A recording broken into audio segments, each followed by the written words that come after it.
Welcome, Sexy Wookiees, to another episode of Sexy Wookiee Squadcast. We are continuing reading, we are concluding reading Star Wars Queen's Peril by E.K. Johnston, chapters 21 to 25. Viceroy, your occupation here has ended. It's your boy, Sexy Leader. Hey, sexy one. Sexy two. Let's get started. Let's go.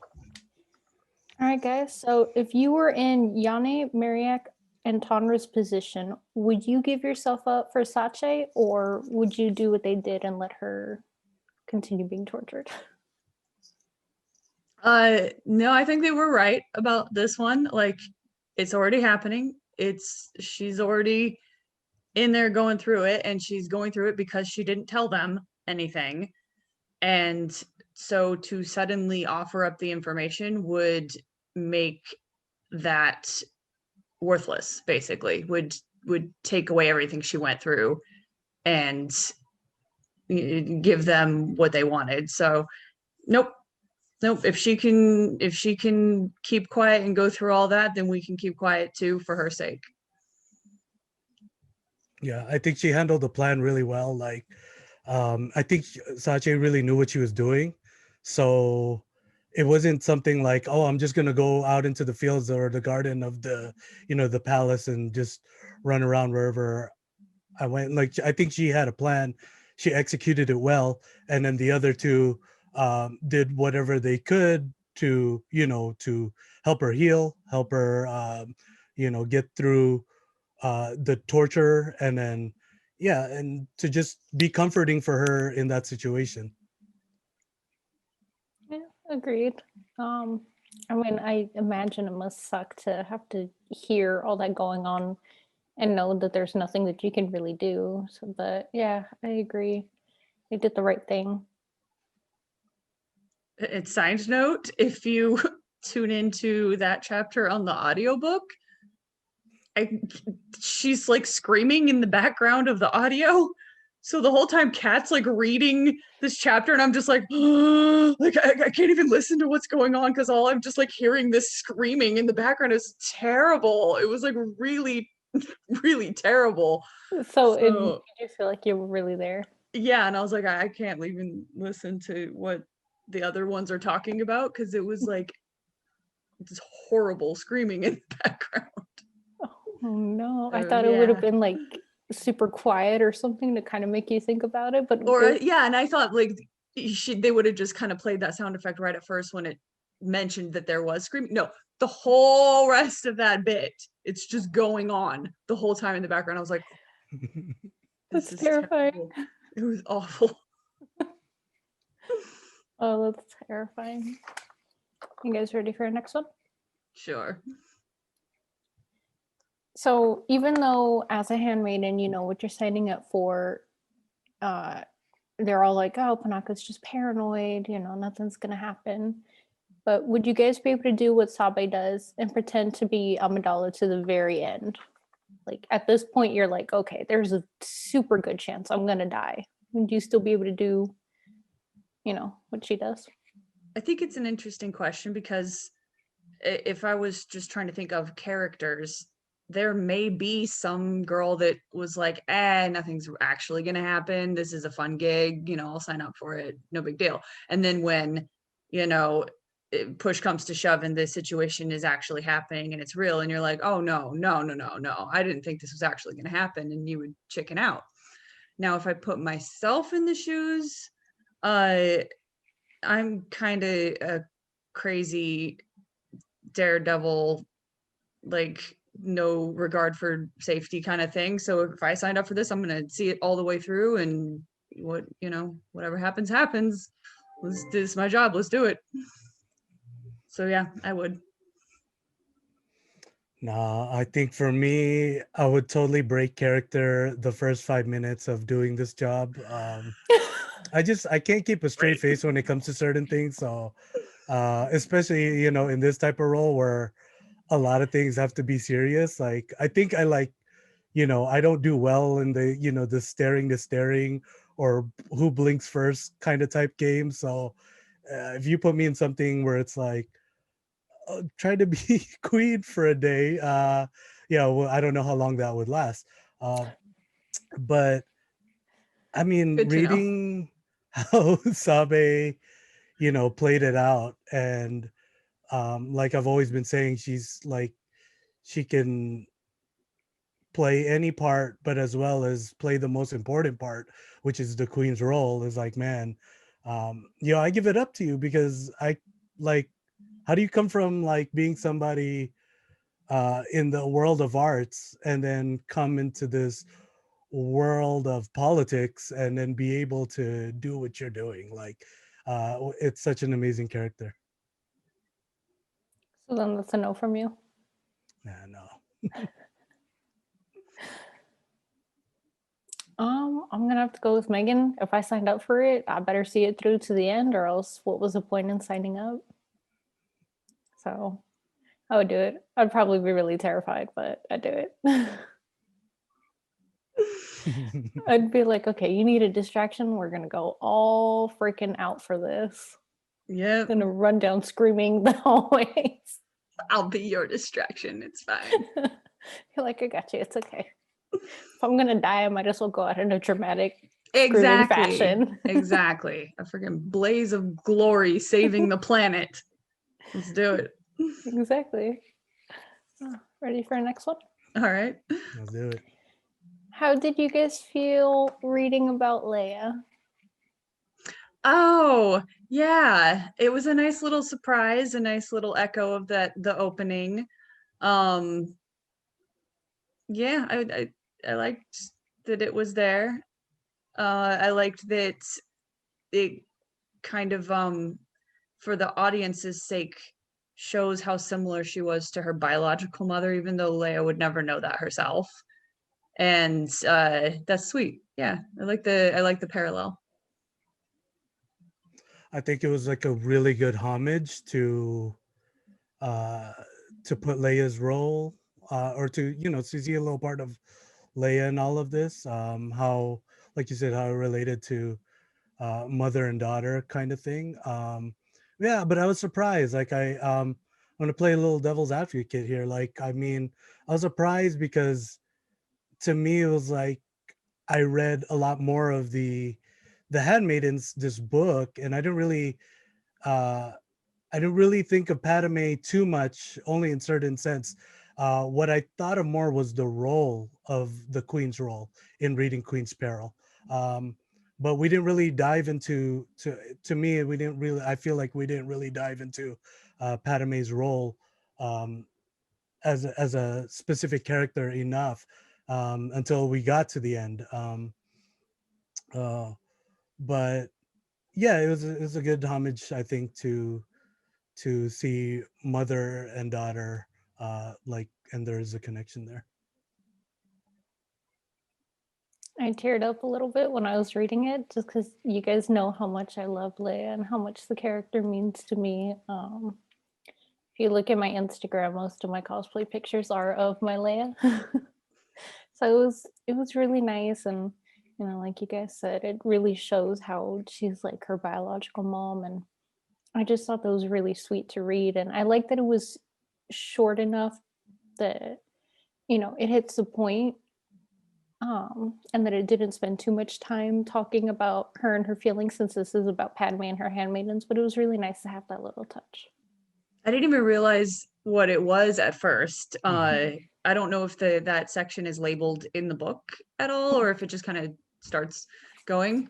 But yeah, so she was talking for a while, and then I was like, wait a minute, she's talking about Leia. This is Yeah. a time skip. Oh my gosh. And then I wanted to like start over with that knowledge, but I couldn't find the right place to rewind to. So I was like, just let it go. But Well, I yeah, it think was a little surprise. with me, like, being surprised till where you really see it is her. At first I was just like, who is in white, because Padme wears white too, but I was like, this is not a gown.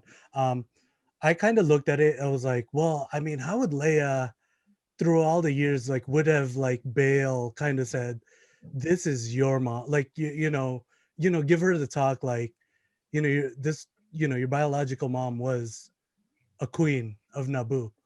And that's what I was picturing in my head while reading that little snippet of or the little part of the book. And I just wanted to put that in my head that, oh, that's how probably Leia kind of just, you know, in a way she knew, because I was trying to also connect it to when Luke asked Leia, like, do you know about your mother in Return of the Jedi? Mm-hmm. And then it was so, like, to me back then as a child, like the part where it was like vague, the answer she gave to Luke. But yeah, this book just like gives you like a little snippet of probably how she learned, how she knows her mother, or I don't know, I'll just say it, the Force, kind of like she has like a connection with her mother through the Force in that sense. I mean, she is force sensitive, so it could be. Yeah. Mm-hmm. All right, guys, what are your overall thoughts on the book? Yep, here we go, wrapping up another book. This one was very interesting, the world building that it offered us. Getting to know these side characters that like maybe you kind of knew their names before if you had like the visual dictionary or something like that, but you didn't know much about these handmaidens. They were just kind of in the background. And now I feel like we know them so much better, and more about Naboo and the royal house there, or the government and the history and the culture. So Naboo was kind of always one of my favorite planets. Once the prequels came out, I was like, this is gorgeous, and I love these outfits and the people and everything like that. So getting a book that's just set there and within that culture and kind of building up that world was very interesting to me, because that was one of my favorite places. Yeah, definitely. Where do I even start? Like, I had many questions when watching episode 1 as a teen, and I never dove into books or dove into visual dictionaries in the past. Literally, for me as a teen, it was strictly the films, and so therefore, whenever I question myself, I was just like, why would we only see this part of Naboo? Like, I have so many other questions of this and that, and these characters, and I think this just gave me a better perspective of the things I used to question myself as a teen. And I love all the different perspectives that we had, as far as characters. We even got to see Tycho at the very last part of these chapters. Can't remember what it came in, but he had a little heroic role. So now that kind of, and strictly, like it says it in the book already, like Panaka and Mariak were his aunt and uncle kind of thing. And so it's like a family business when we get to episode 2. That was really nice. The handmaidens, man, like now we got to see them, specifically, like what roles they were good at. They had, they had their moments. I think when I said Sabe was kind of like my favorite, like Sache towards the end of this book a little bit been more, um trying, just because she had to deal more with all the droids, and she really got, I Yeah, would she say, the really got heat. to shine by Yeah. the end there. I wasn't expecting that. And so, like, man, and she, like, I like that in a character. And I think, like, out of all the handmaidens, I feel like she was the strongest one, because even though she got tortured the way she got tortured, and everybody was willing to, uh say, hey, we're not going to say anything, we're going to keep quiet, like, she was like, I need to go back out there. And you know that's just something, like, out of all of them, like, I feel like she was the most committed one. um and being in probably the toughest camp 4, like, man, I think we can all take something from Sache, and just always, when you commit to something, like, just never give up. And even no matter how hard it is, like, just always get back out there kind of thing was the message that gave to me when I read all these parts. I think we could have had more. We never know what happened to Maul. I know we know what happened to Maul in the movies, but a lot of things were also left undone. But maybe that's also because the animated series answers some of these things for us. But I would have loved to seen a different perspective from the author. With all the characters, because with a little bit of the snippets that we were getting from the movies and what we know from the shows, like I was like, man, a little bit more Anakin with him flying. Definitely, because here at Sexy Wookiee Squadron, we love flying. And Ronald loves the Force and anything Jedi or Sith. So, Oh my But yeah, God. I mean, I enjoyed this book overall. Like, oh man, I just want to say, like, I wish we dove into Padme's life. Like, I had a crush on Padme when I was a teen. As every as every Jedi or young Jedi would have. But yeah, like I wish we dove into her life even more, like just a little bit more, because and hopefully future books that we read, hopefully we can dive into her life a little bit more. Those are really good. I love the book so much. You guys know how much I've been wanting to read this one and Queen Shadow. I wouldn't shut up about it for like how long? right? How long have we Yeah. had this?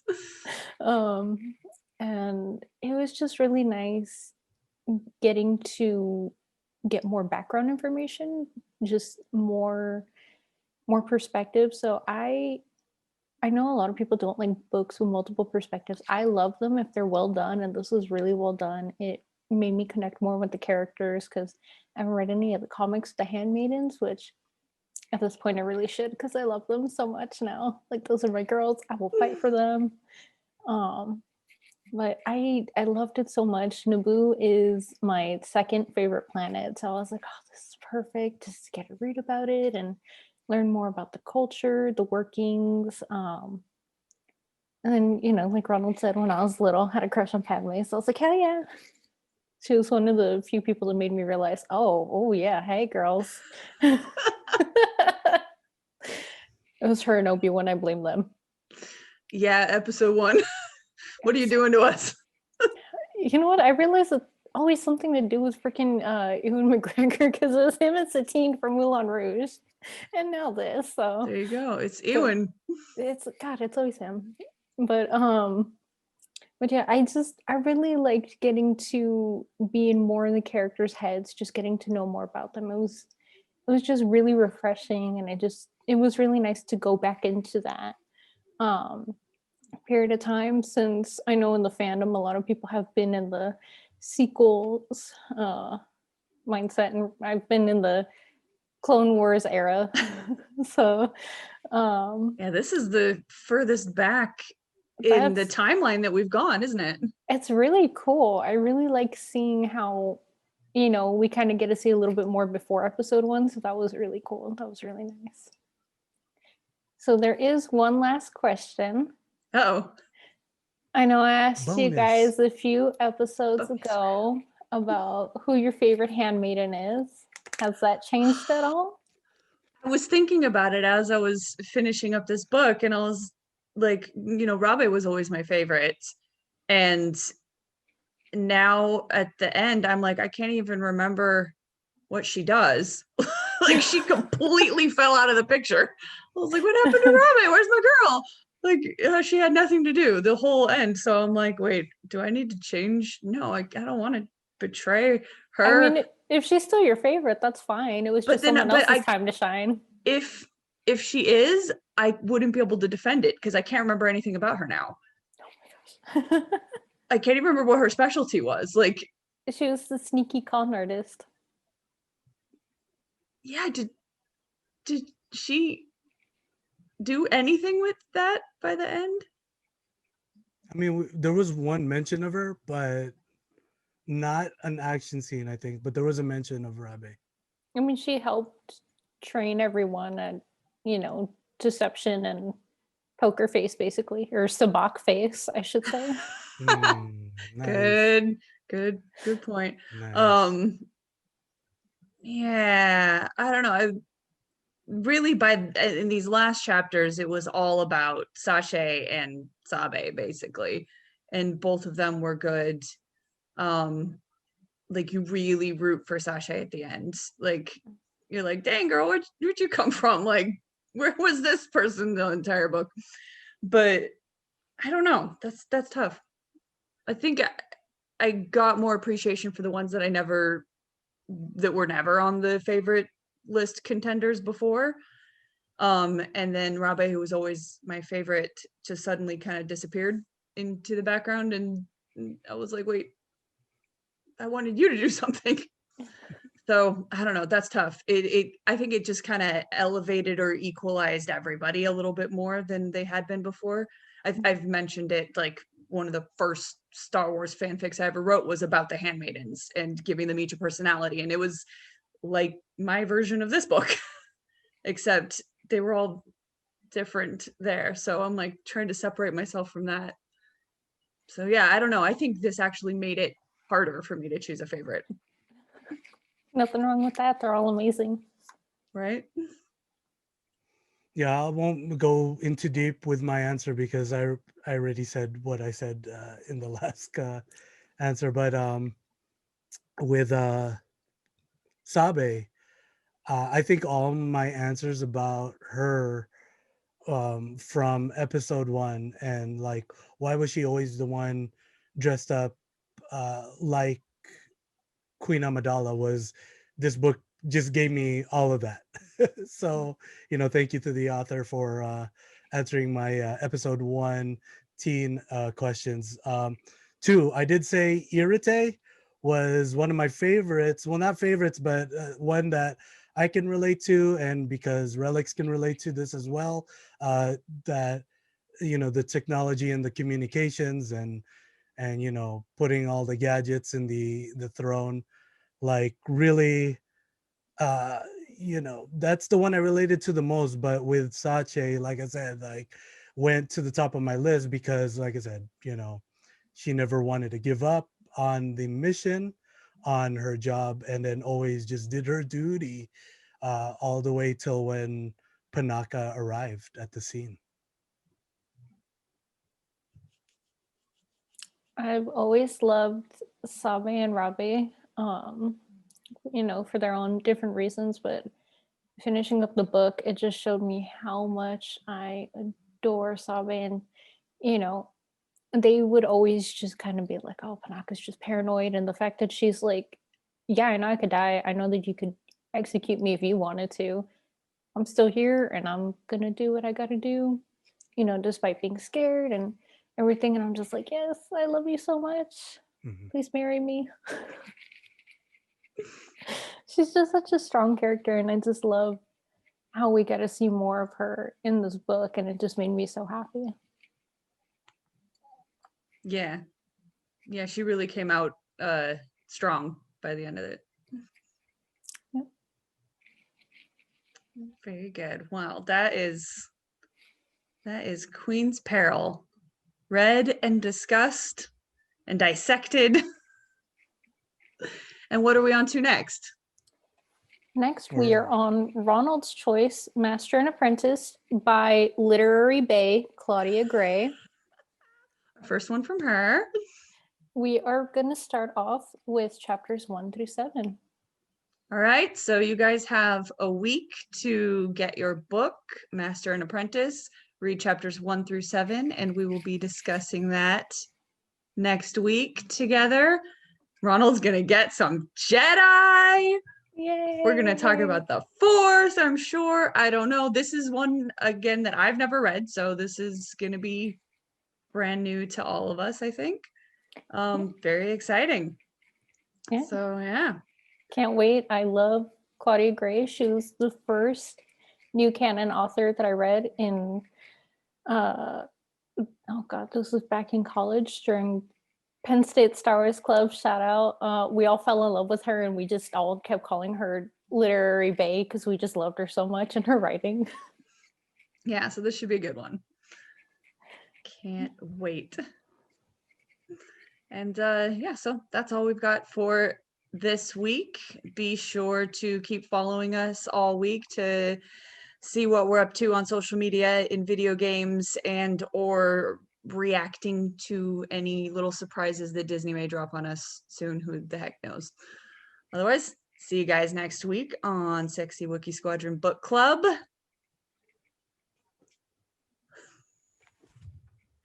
Sexy Wookies. Happy Halloween.